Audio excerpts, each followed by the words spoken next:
y ya estamos en el mes de abril. Mira cómo pasan los días volando. El título para la lección de esta semana es Por siglos perpetuos. Tú sabes que el tema de todo el trimestre es la promesa, el pacto que Dios hizo con el ser humano después que el ser humano se metió en problemas por causa del pecado. Lo primero que tenemos que entender es ¿qué es el pecado? Porque la mayoría de nosotros tiene el concepto de que pecado es hacer esto, pecado es hacer lo otro, pecado es no hacer esto, no hacer aquello. Quiere decir, nosotros entendemos el pecado solamente en función de lo que hacemos o de lo que no hacemos, de lo que pensamos o sentimos o de lo que no sentimos o no pensamos. Pero eso también es pecado, porque Juan dice que el pecado es la transgresión de la ley, o sea, la desobediencia a las instrucciones divinas. Eso finalmente es el pecado. Pero en primer lugar, básicamente el pecado es rebeldía, el pecado es separación de Dios, porque ya estudiamos en las lecciones anteriores que Dios nos creó para vivir con nosotros, con el ser humano, la más linda experiencia de comunión, de amor con Él. Dios no nos creó como robots programados para obedecer, como máquinas. Dios nos creó para vivir con nosotros la más linda experiencia de amor.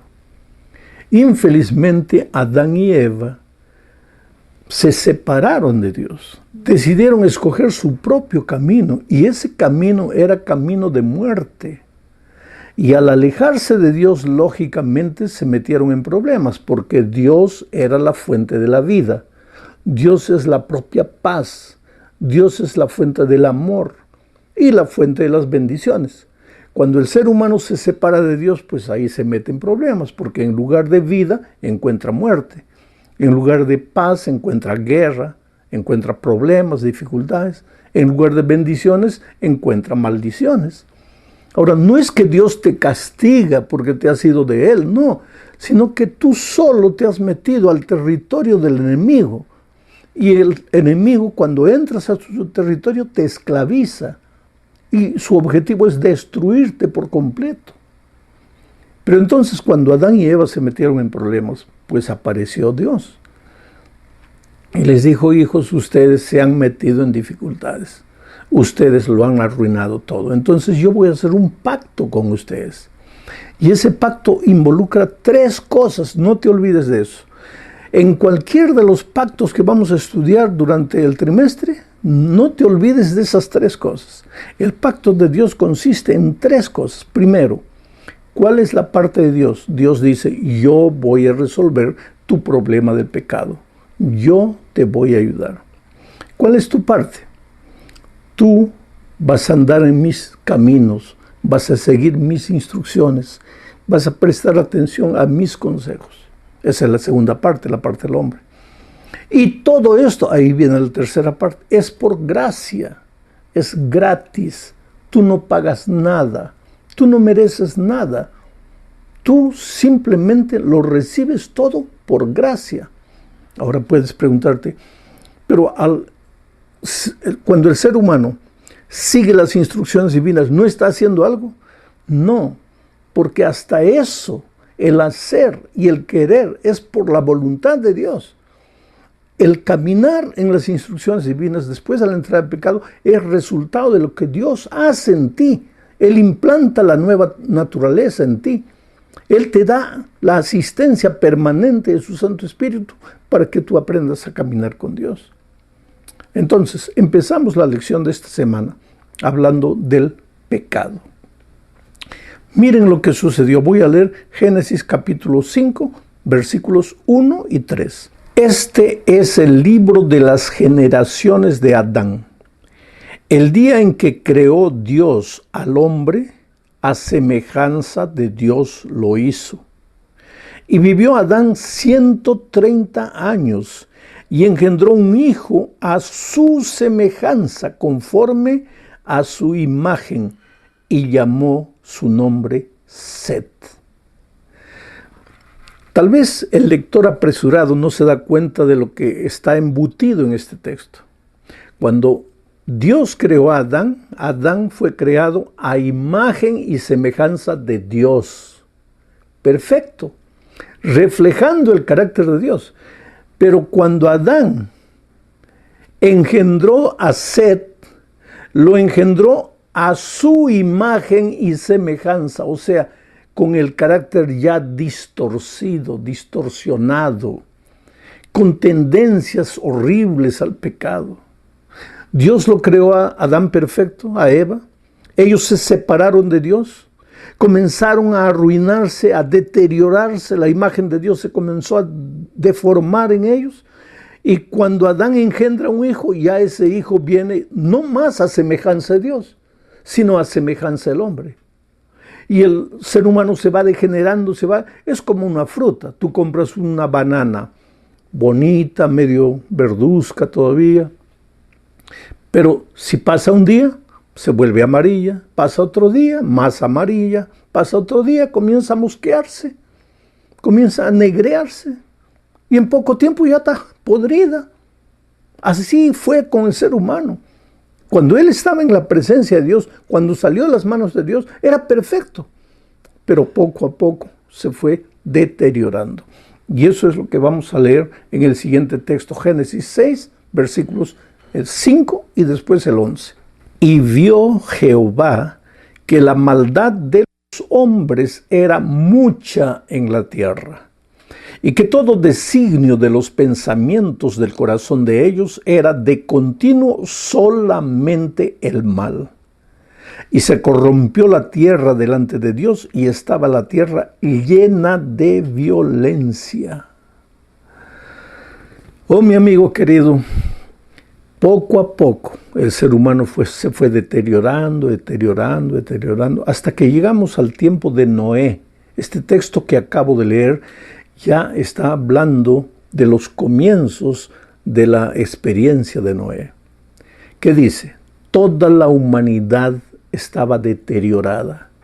El pensamiento solo era para el mal. Los sentimientos corrompidos. La escala de valores y de virtudes, todas de cabeza para abajo. Al mal le llamaban bien. Al bien le llamaban mal. Quiere decir, todo malogrado. Era la cultura del mal y consecuentemente la violencia, la cultura del mal, del egoísmo, del orgullo, del desamor y de la violencia. Los hombres se mataban unos con otros. Ahora, eso no llegó de un momento a otro. De Adán a Noé pasaron 1050 años. 1050 años. Un siglo y un poco más. O sea, en ese tiempo, en un siglo, la humanidad se degeneró por completo. Se deterioró. El carácter de Dios en el ser humano comenzó a desaparecer. Y esa era la realidad de la humanidad en los días de Noé. Ahora piensa un poco en la realidad de la humanidad hoy. ¿No te parece muy parecida? Que las personas a lo que es malo, porque quien determina lo que es malo y lo que es bueno no es el ser humano, no es la mayoría de la sociedad, no es por encuesta. Quien determina lo que es malo y lo que es bueno es Dios a través de sus instrucciones, de sus palabras. Nosotros los hombres tenemos libertad de escoger el bien o el mal, pero no tenemos la libertad de escoger el mal y llamarle bien. Pero hoy estamos viviendo la cultura de la humanidad prediluviana. O sea, tú puedes ver ¿a qué le llamamos nosotros la nueva cultura, la nueva moral? El ser políticamente correcto, ¿a qué le llamamos? Es decir, la humanidad agarra el mal, le llama el bien y quiere que todos, quiere decir, algunos toman el bien, le llaman mal, o toman el mal y le llaman bien, y quieren que todos acepten. Porque si tú emites tu opinión, tú eres un cuadrado, tú eres contra la sociedad, tú eres contra la generación de estos días. No puede ser así.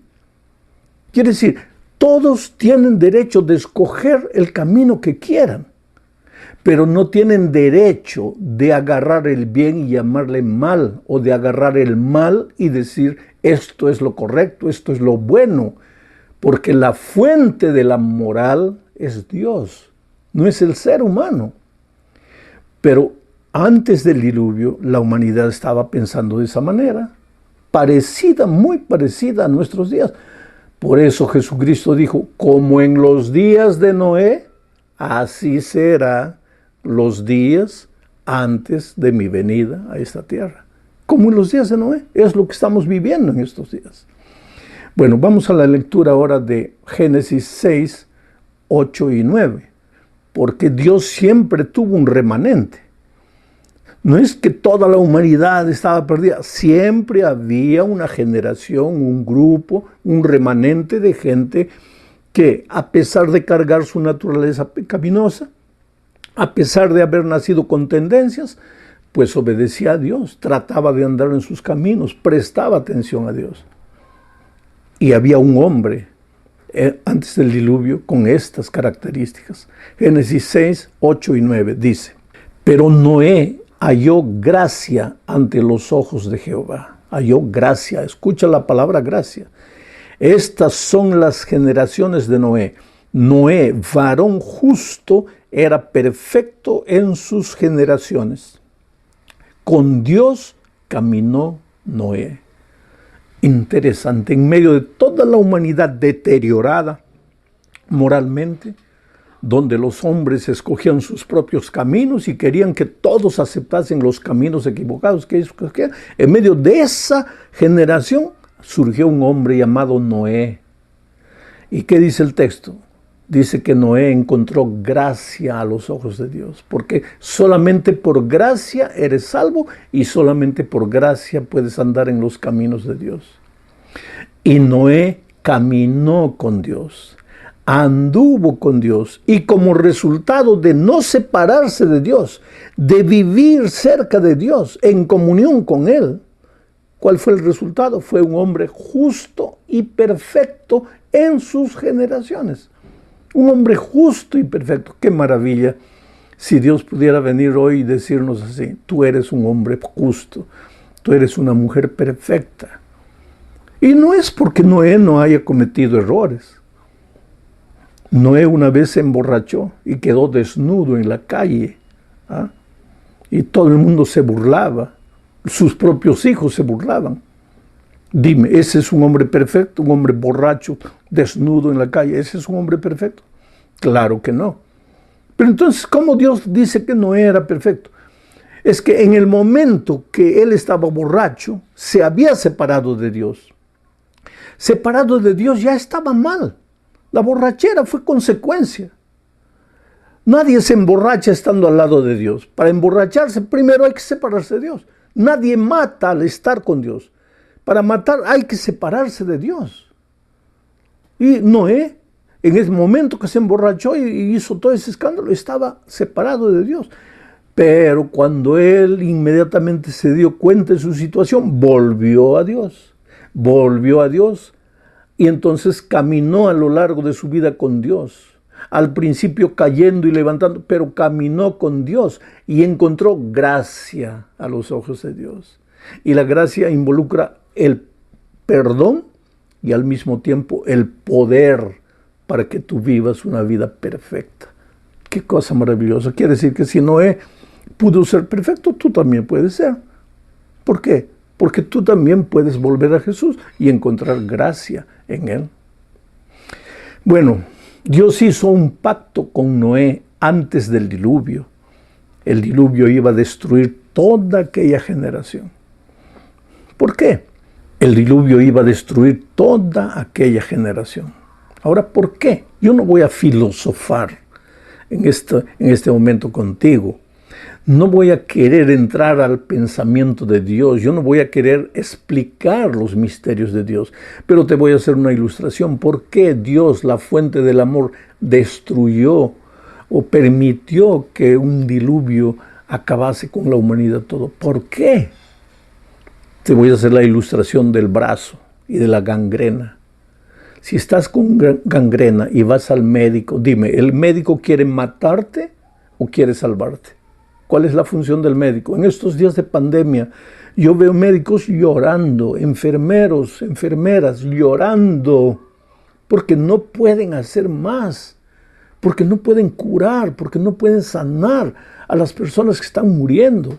Yo veo al ser humano, a los médicos, a esos hombres y mujeres dedicados al cuidado de la salud, y yo los admiro realmente. Sabes, en la familia yo tengo algunos sobrinos médicos, algunas sobrinas enfermeras, yo los admiro. Y en este momento, haciendo un paréntesis en todo lo que estoy diciendo, yo mando un abrazo cariñoso a todos los médicos del mundo, no importa la raza, la generación, la religión, la región donde están, yo los admiro. Nosotros como humanidad no tendremos palabras para agradecer por lo que ustedes están haciendo. Están siendo instrumentos poderosos en las manos de Dios para llevar alivio al ser humano. Entonces vuelvo a mi ilustración. Cuando tú vas al médico con el brazo gangrenado, el médico hace todos los exámenes y llega a una conclusión. Y te dice, mira, tú has venido demasiado tarde. No podemos salvarte el brazo, pero podemos salvarte el cuerpo.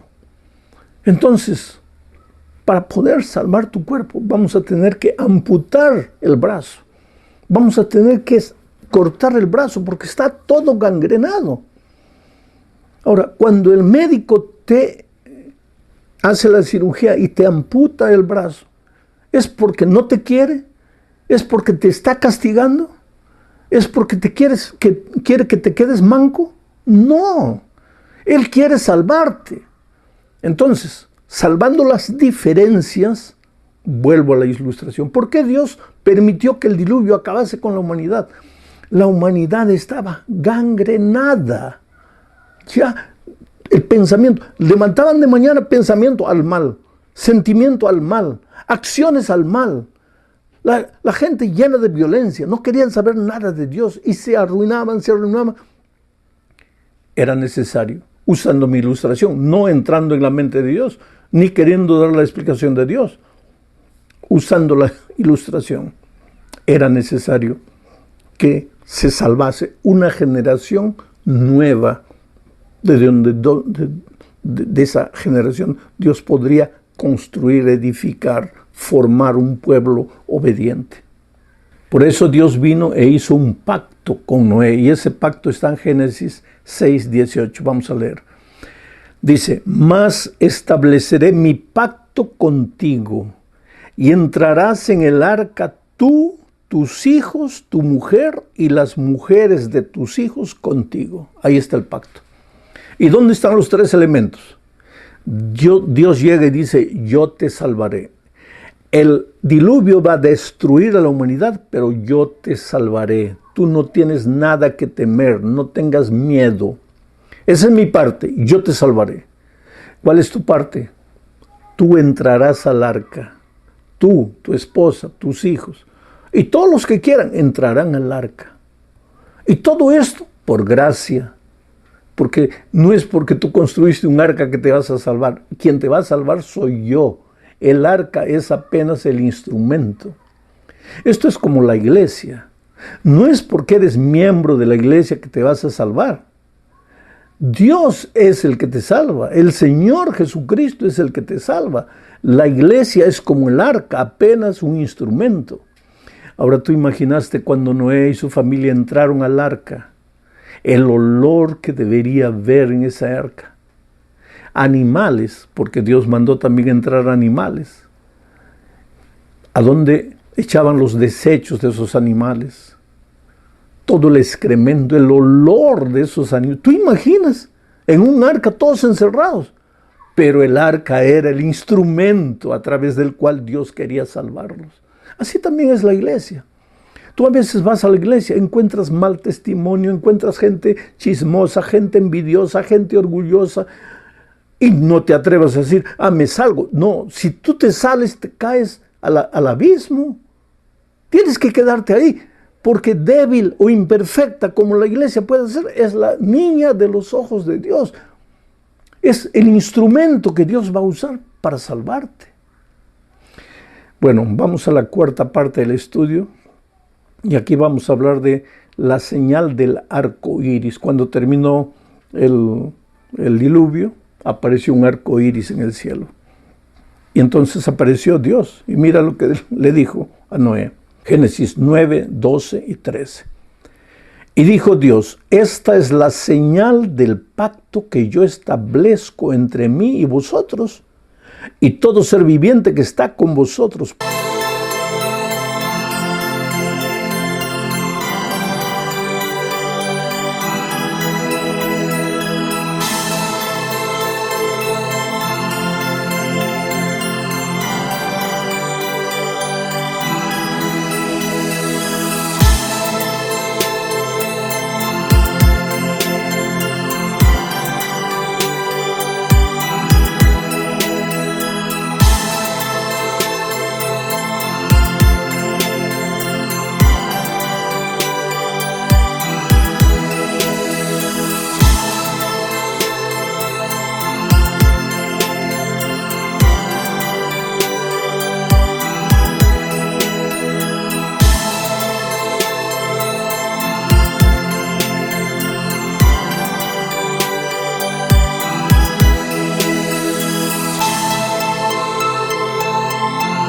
Por siglos perpetuos, o sea, el pacto no es pasajero, es el mismo pacto eterno de Dios con la criatura, con el ser creado. ¿Y cuál es el signo? Mi arco he puesto en las nubes, el cual será por señal del pacto entre mí y la tierra. Interesante, cada vez que tú miras un arco iris, lo primero que piensas, qué prisma bonito, porque la lluvia con el sol. Y claro que hay una explicación científica para el fenómeno del arco iris. Pero el arco iris, querido, el arco iris, el primer arco iris de la historia apareció después del diluvio. Dios le mostró a Noé y a sus hijos el arco y les dijo: ahí está la señal de mi pacto, de que nunca más voy a destruir la tierra con agua. Por eso, aunque llueva, aunque haya una inundación, aunque un barrio entero sea llevado, no te asustes. La tierra, la humanidad, no será más destruida con agua. Un sector, una región, tal vez por circunstancias, pero la tierra no, porque Dios hizo un pacto. Bueno, llegamos al fin de este estudio hablando de un remanente. Dios siempre tuvo un remanente. Génesis 7:23 dice: así fue destruido todo ser que vivía sobre la tierra, sobre la faz de la tierra, desde el hombre hasta la bestia, los reptiles y las aves del cielo, y fueron raídos de la tierra, y quedó solamente Noé y los que con